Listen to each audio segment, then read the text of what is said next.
Good morning guys. So nagbalik lang kita dire sa may boat house bala guys. Dire sa kilid sa aton nya Esplanade 11 yung ongoing ano.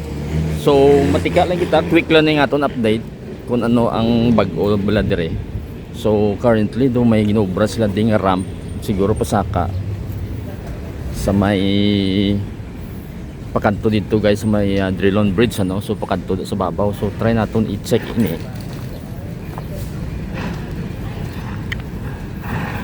So do almost human naman gani ini. And then do may area dire nga siguro dulungkaan or ginahigtan bala no para sa aton ding mga enthusiast sa mga boats no kay currently do may mga visitors or may siguro may ride subong no.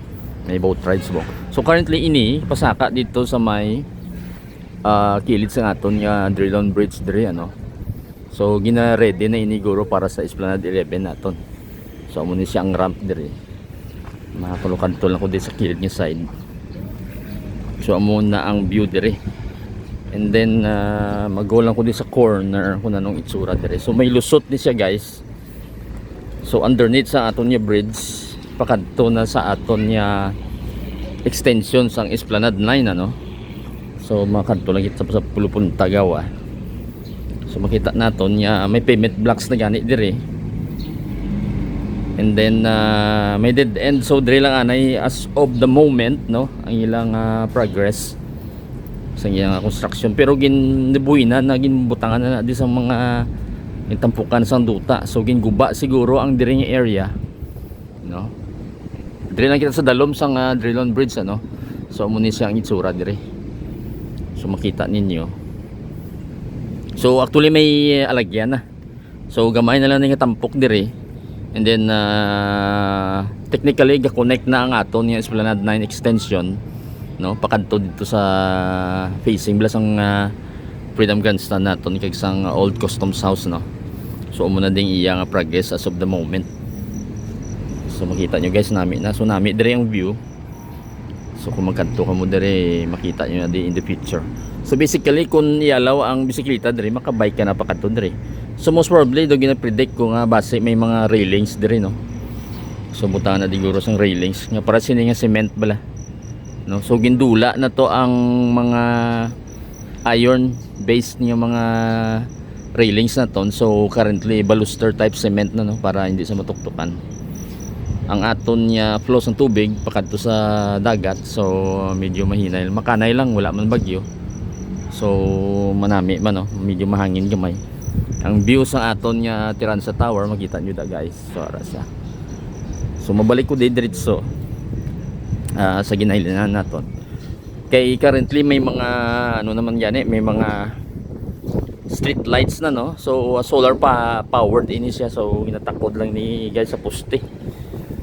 And then may gamay nga daw may micro park or siguro stage siguro ibutang dire. Mini stage the usual sa aton yung mga esplanades nga ginaobra no. So currently may nag-board yan ito para sa boat tour guro na. So muna siya. Makadto lang kita sa ulunan, mabalik kita sa atong ginhalinan.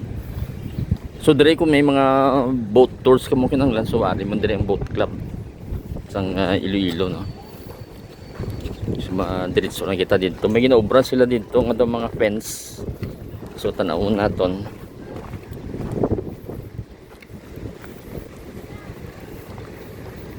Ari ang ramp gali guys ang ilang ano dire no.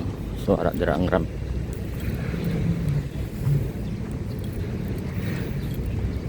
So dire nagaulan-ulan so nagiging tabo ko nga daw wala nagaulan kay mga more than a week sige man ang ulan. So maliso lang kita dire sa kilid no para makita nyo lang. So currently may pavement blocks naman kag damo ng mga street lights ngiging pangtakod no. So masibo ni siya dito sa other end sang Esplanade 11 naton dito sa may lapos nga segment no. So dire gani may ramp naman no. So pakadto dito sa kilid. So eventually manaog ka na later on dire. So may ramp siya kay ginbutangan ramp kay parang mga boats naton maka ano no motorized boats naton makapark. May alagyan sila bala magpanaog. So dire kita ya. Kita naton nga may may elevated nga area dito sa Pulupunta, no. So currently ongoing ila construction. So makita nyo guys, may mga street lights na sa dito, then may fencing which is the same sa Piak dito, gibutan nila fence. Kaya siyempre may mga nag-i-star dito sa other side. Pakanto bla guys, so may taytay dito. So dito may taytay. You remember dito kita last nag-update, no. So currently gina ongoing man to. So tanaon ta to gani sa sunod ang Duala View deck nilang in construct, ano. Kay ongoing man to subong. So dire lang kita sa kilid, hindi na kita magpalapit. So may nakita ako nga daw may ramp. So try natin ipakita sa inyo guys. So ara siyang ramp, no. So muna siyang ramp daw. So siguro kung medyo mahuman-humanan so try natin niya balikan iniliwat para makita ninyo. Kaga I hope nga maka-access pa kita diri sa diri nga side. Kaya currently nabutangan nila sang fence. Kaya sa subong ma-access pa naton. Pero kung mabutangan nila sang fence, hindi na natin ma-access. May makita kita nga daw may drainage system nga gamay. Palapitan lang naton, no. So amo ni siya. So may mga poste man. So kasi butangan pagid sa mga tag-as ng mga poste pala guys. Luwas sa aton yung mga lamps nga mo sina, oh. So makita ko do, hindi gili base ano gili part gili sang fence ni siya. So makita nato kung diretsoon mo ni pato sa fence. And then may drainage system kita intact naman, ano. So yung butangan na nila. Mapalapit lang kita kadali, no. May mini payloader ganit dire. Yan naka station. So siya siguro mangtapan sa mga ano or mangkutkot. So muna sa guys, so dire lang anay asta ang ato ni cover. Kay tanaw nato in the future kung siguro after 2 weeks or a month mabalik kita dire para ma-update naman naton. So swabe na, may itsura na, no. So gamay na lang. Ang sa tunga-tunga sinisiguro wala pa. Pero both ends daw may man ang progress, no. Sa aton Esplanade 11. So amo lang yun guys, dali mo lang ning aton nga update diri sa bunga. So doon namin naman tanawon. So gamay lang diri nag-obra pero matamat lang. So quick lang yung aton update. Nagtika lang kita dire kay kita naton nagatabid na siya sa extension sa Esplanade 9 naton. Till the next update guys. Thank you for watching.